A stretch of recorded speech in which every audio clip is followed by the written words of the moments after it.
Hey everyone. In response to the attacks in Israel-Palestine, I wanted to make a report that provides important context that is almost never mentioned in the mainstream corporate media, and yet we cannot understand this conflict without these basic facts. First of all, in Gaza, there are 2.3 million Palestinians living under an illegal Israeli blockade.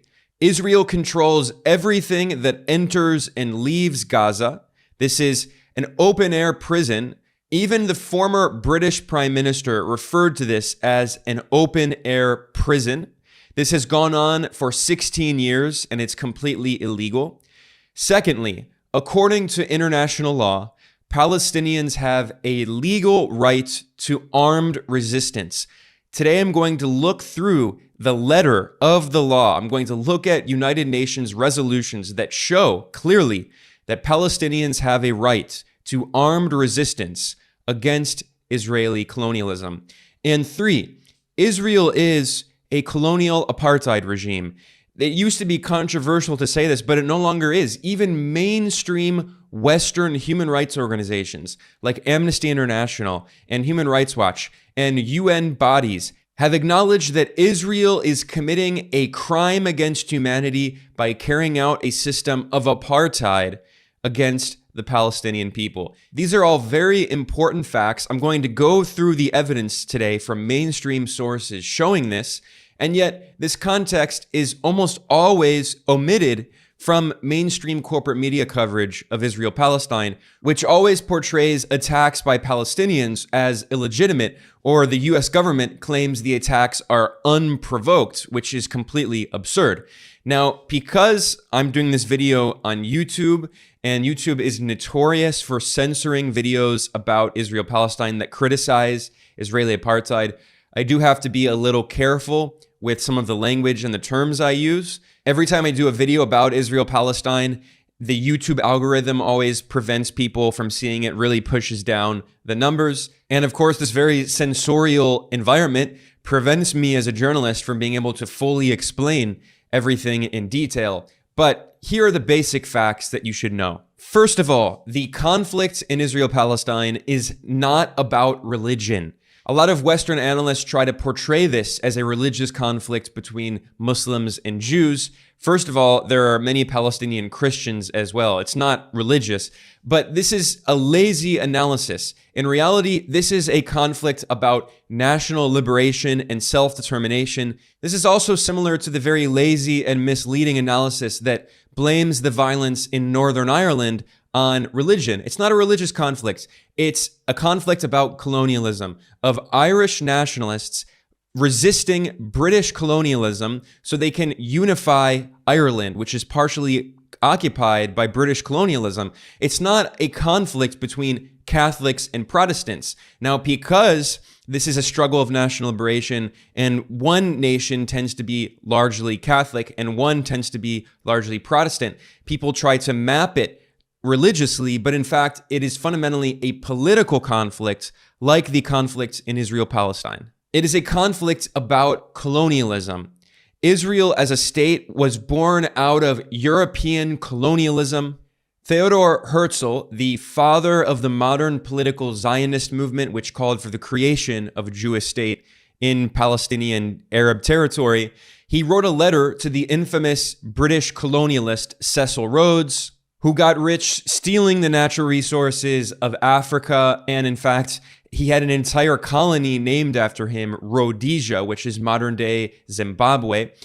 In this letter to Cecil Rhodes, Herzl said that his plan for creating an Israeli state was, quote, something colonial. He referred to it as a European-style colony, which is what it was.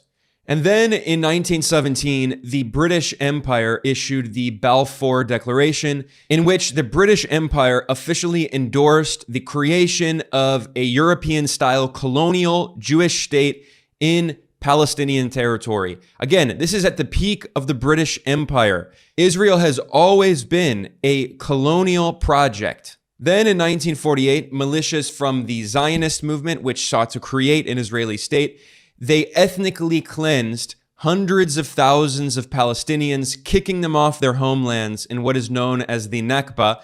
And today there are now millions of Palestinians in the diaspora who do not have the right to go back to their homeland. This led to the creation of an entire United Nations agency called UNRWA, the UN Relief and Works Agency for Palestine Refugees. And today they have 6 million Palestinian refugees registered. Again, they're not able to return to their homeland because of Western-backed Israeli colonialism. Then in 1967, Israel occupied the West Bank, which is where still millions of Palestinians today live under an illegal apartheid regime of occupation, military occupation by Israeli forces. Israel also occupied Syria's sovereign territory of the Golan Heights, which remains illegally militarily occupied by Israel.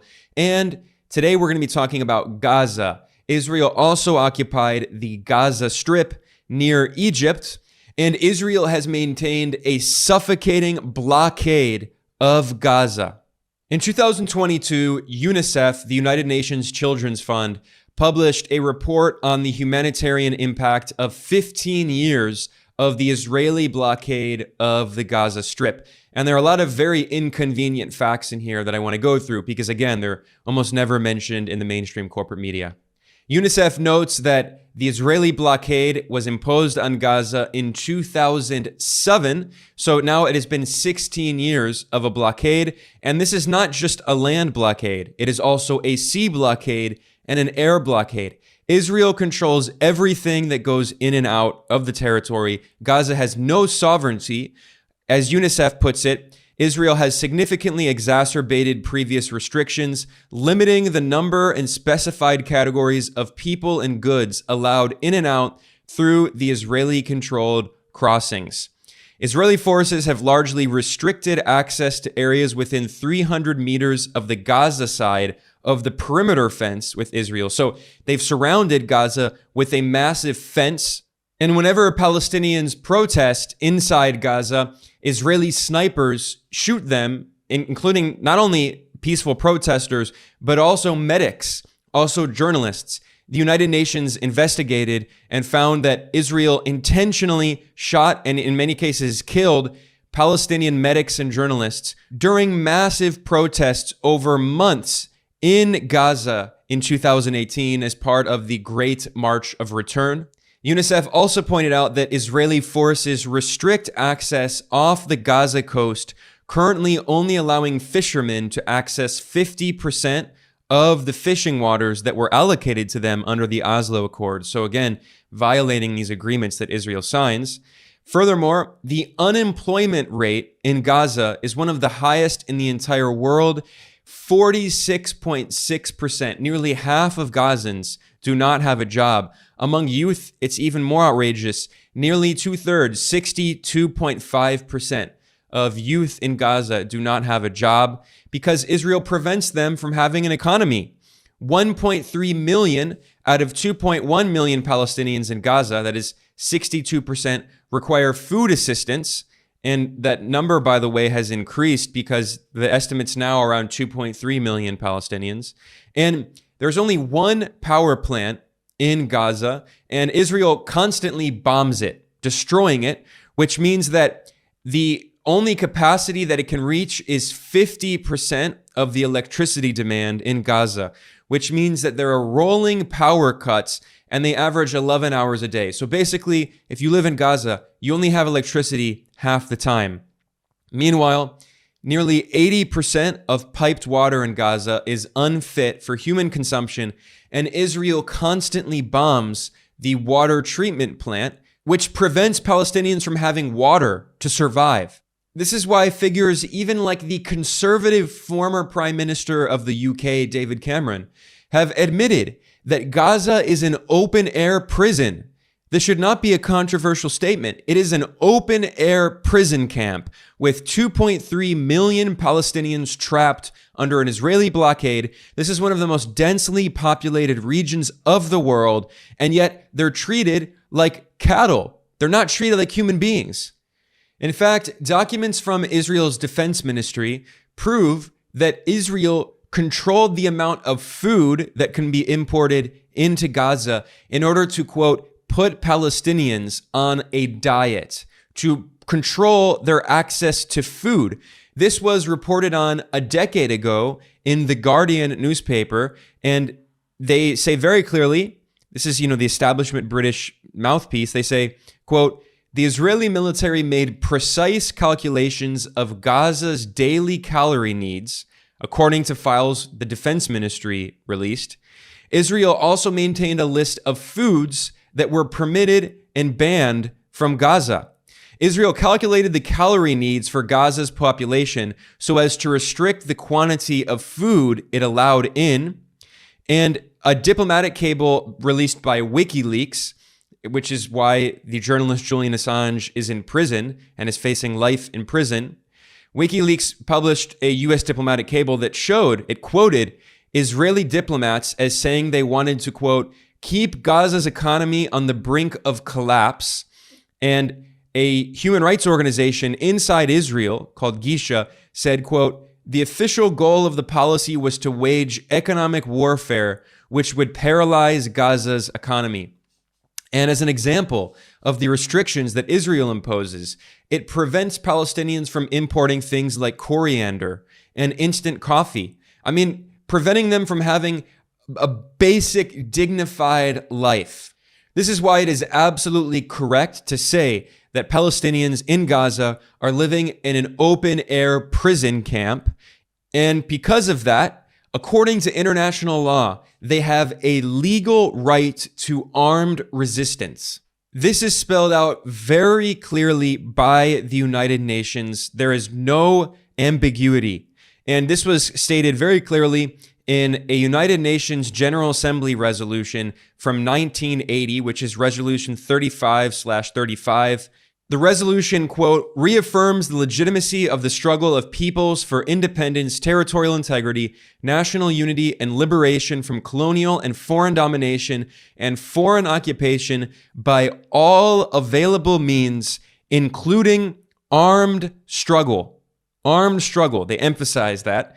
And specifically, they're discussing, quote, the continued violations of the human rights of the people still under colonial and foreign domination. And in particular, they mention, quote, the denial to the Palestinian people of their inalienable national rights. So by mentioning the Palestinian people, they're making it very clear. Palestinians have a right to resist colonial domination, the Israeli domination and occupation, quote, by all available means, including armed struggle. Later on, the same resolution strongly condemns all governments which do not recognize the right to self-determination and independence of all people still under colonial and foreign domination, and specifically names the Palestinian people, along with several peoples in Africa, because, of course, this was a resolution also condemning apartheid in Africa, which I'll be speaking about in a moment. But it also, this UN General Assembly resolution, quote, condemns the expansionist activities of Israel in the Middle East, as well as the continuous bombing of civilian Arab and in particular Palestinian populations and the destruction of their villages. This is a resolution that was passed in November 1980. And for decades, Israel has continued bombing and blockading and occupying Palestinian territory, displacing Palestinians, bulldozing their homes, starving them. This has gone on for decades with no consequences because, of course, anytime there's a resolution in the UN Security Council, which actually has teeth that could be used to take action against the Israeli apartheid regime, well, the U.S. always uses its veto power in the Security Council, protecting Israel. So this is why, despite the fact that international law clearly states that Israel is constantly violating international law on a daily basis, there are no consequences. And this is also why Palestinians have resorted to armed resistance, which they have a legal right to, according to international law, because they have exhausted all other means of resistance. Anytime they try a peaceful protest, we saw what happened in 2018 in the Great March of Return, where hundreds of Palestinians were killed by Israeli snipers, where medics and journalists were intentionally shot by Israeli snipers. When they try to protest peacefully, That's Israel's response, is killing them. So naturally, they end up turning to armed struggle. And just as the Algerian people had a legal right to armed struggle against French colonialism during the Algerian War of Independence, just as the Indian people had a right to armed struggle against British colonialism, and there were attacks on the British Empire led by Indian revolutionaries like the leftist Bhagat Singh, a martyr who died for the cause of trying to free the Indian people from British colonialism. Just as the South African people had a legal right to armed resistance against Dutch colonialism and the apartheid regime, so too, according to international law, do Palestinians have a legal right to armed resistance. This is exactly why so many leaders of the anti-apartheid struggle in South Africa have strongly supported Palestine and condemned Israel's treatment of Palestinians as apartheid. And this is back in 2014 when it was still more controversial then. I mean, it shouldn't be controversial. It should never have been controversial. But Desmond Tutu, a significant leader in the South African anti-apartheid struggle, he said Israel is guilty of apartheid in the treatment of Palestinians. And this is someone who won the Nobel Peace Prize, which, I mean, so did Henry Kissinger, so did Barack Obama, and he, waged war in numerous countries. So just because you get the Nobel Peace Prize doesn't really mean that much. But for people who care about that, this is someone who is a Nobel Peace Prize laureate. And as the Jerusalem Post newspaper reported, which is very anti-Palestinian, this is a pro-Israel newspaper, Desmond Tutu, the noted civil rights leader who became the first black Archbishop of Cape Town, compared Israel's treatment of the Palestinians to the apartheid regime that discriminated against blacks in his native South Africa. He said, quote, "I have witnessed the systemic humiliation of Palestinian men, women, and children by members of the Israeli security forces." He said, quote, "Their humiliation is familiar to all black South Africans who were corralled and harassed and insulted and assaulted by the security forces of the apartheid government." Tutu declared his support for the use of boycotts and economic sanctions in order to compel Israel to alter its policies. Quote, "In South Africa, we could not have achieved our democracy without the help of people around the world who, through the use of non-violent means, such as boycotts and divestment, encouraged their governments and other corporate actors to reverse decades-long support for the apartheid regime." Quote, "The same issues of inequality and justice today motivate the divestment movement trying to end Israel's decades-long occupation of Palestinian territory and the unfair and prejudicial treatment of the Palestinian people by the Israeli government ruling over them." So this is him supporting the BDS movement, boycott, divestment, and sanctions. And Tutu said, "Those who turn a blind eye to injustice actually perpetuate injustice. If you are neutral in situations of injustice, you have chosen the side of the oppressor." The most famous anti-apartheid leader, Nelson Mandela, who was the first president of South Africa after ending the apartheid regime, he also made very similar comments in support of Palestine. He openly supported the Palestine Liberation Organization, the PLO, and Mandela said, quote, "We identify with the PLO because just like ourselves, they are fighting for the right of self-determination." He specifically praised Yasser Arafat, who was the leader of the PLO. And Mandela said, quote, "Arafat is a comrade in arms and we treat him as such." And then in a 1997 speech on the International Day of Solidarity with the Palestinian people, Mandela said, quote, "We know too well that our freedom is incomplete without the freedom of the Palestinians." And by the way, I should point out that Mandela was imprisoned for 27 years by the South African apartheid regime, and the CIA played a key role in his arrest. In fact, the CIA gave intelligence to the South African apartheid regime, which was used in order to imprison him. So the US played the key role in imprisoning Nelson Mandela. And why? Because one, Mandela refused to oppose armed struggle. He said that the people of South Africa, black people, have a legal right to armed resistance against the racist apartheid regime. And he And despite being tortured and imprisoned for 27 years, he never condemned that legal right to armed resistance, which is how ultimately the apartheid regime ended, along with the boycott support internationally. And of course, because Nelson Mandela was always very close to the Soviet Union. And there are even some reports that Mandela was a leading member of the South African Communist Party, which is, of course, never mentioned because so often what happens with people like Mandela, like Martin Luther King Jr., is they are later whitewashed, especially after their death, and they're portrayed as these advocates for, peace and turning the other cheek, when in fact, Mandela always supported the right of armed struggle and always supported the rights of Palestinians to resist Israeli colonialism. And still today, the South African government stands with Palestine, and the African National Congress Party, the ANC party of Nelson Mandela, supports Palestine. Back in 2021, the current president of South Africa, Cyril Ramaphosa, compared the Israeli blockade of Gaza to apartheid. He said that it, quote, brings back terrible memories of apartheid. I mean, this has become so uncontroversial at this point that now even mainstream human rights organizations like Amnesty International published a report in 2022 in which it states, quote, Israeli authorities must be held accountable for committing the crime of apartheid against Palestinians. Israel enforces a system of oppression and domination against the Palestinian people. This includes Palestinians living in Israel and the occupied Palestinian territories, as well as displaced refugees in other countries.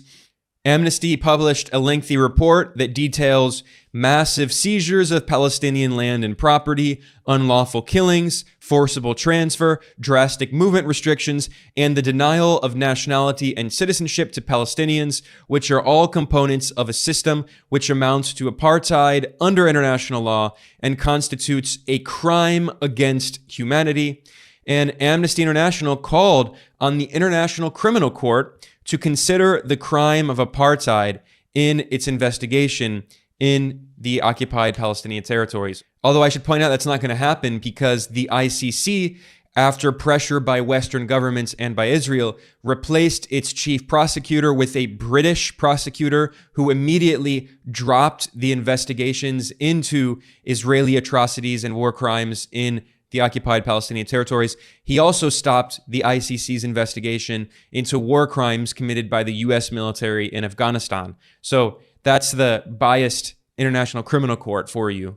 But the point is that it's become so uncontroversial that Israel is an apartheid regime that even the former chief of Mossad, which is the top Israeli intelligence agency, spy agency, which assassinates Palestinians. I mean, this is an organization that has so much Palestinian blood on its hands. Well, the former chief of Mossad also admitted that Israel is carrying out an apartheid regime. This is according to an interview published in September by the Associated Press.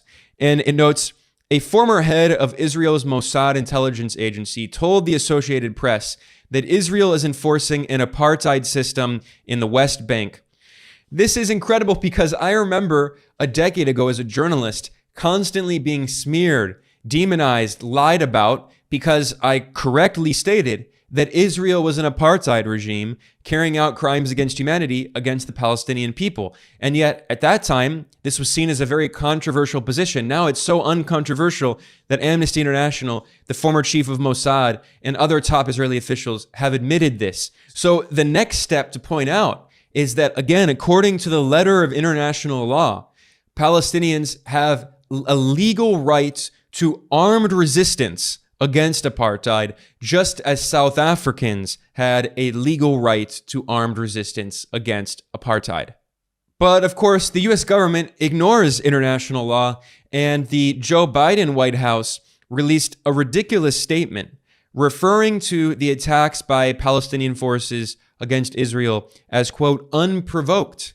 By definition, they are not unprovoked. I mean, there's no mention of the millions of Palestinian refugees, the destruction of their houses, the bulldozing of their houses, the blockade of Gaza, the occupation of the West Bank, the borderline starvation diet that Palestinians are put on, the destruction of farmland so Palestinians cannot feed themselves and their families, the humiliation, the racism, the apartheid. By definition, this is the opposite of unprovoked. These are very much provoked attacks.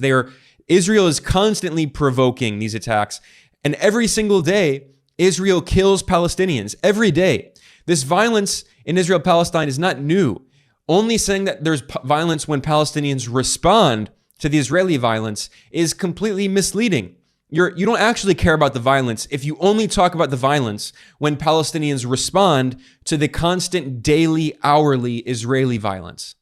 And of course, this support for Israeli colonialism and apartheid is completely bipartisan in the United States. It's not just Biden and the Democrats.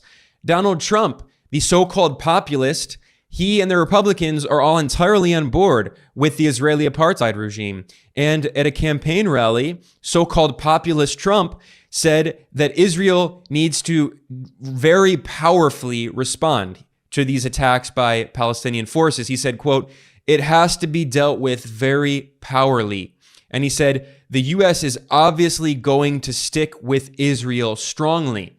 So Trump's statement was basically indistinguishable from Biden's statement. I mean, they could have been written by the same people because both political parties support these crimes against humanity.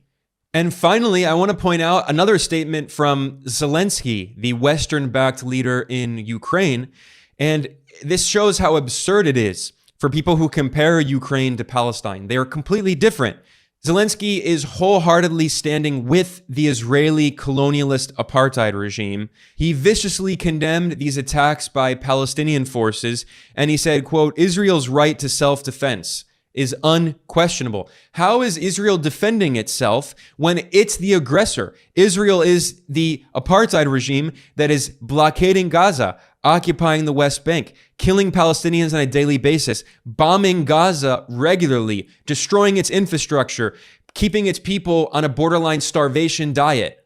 This shows how all of the Western imperialist governments and their puppets, like in Ukraine, all support Israeli colonialism. And meanwhile, if you look at countries in the global south, like South Africa and many other countries that successfully got their independence from European colonialism after decades of struggle, those countries in the global south are standing firmly with the Palestinian people and their right to resistance by all means, including armed resistance that is written into the letter of international law. And anyone who doesn't mention that to you is deceiving you. You cannot understand the conflict in Israel-Palestine without understanding these basic facts. And that's why today I wanted to go over these details because they're almost never mentioned in the mainstream corporate media. With that, I'm going to conclude here. I'm Ben Norton. This is Geopolitical Economy Report. I want to thank everyone for joining me today. Please subscribe on whatever platform you're watching or listening on. If you're on YouTube, please like the video and subscribe to our channel. It helps to promote our material in the algorithm. And if you prefer listening to these as a podcast, you can check out the Geopolitical Economy Report podcast and subscribe to that. And with that said, I'm going to be back very soon with lots more coverage. So I want to thank everyone. I'll see you next time.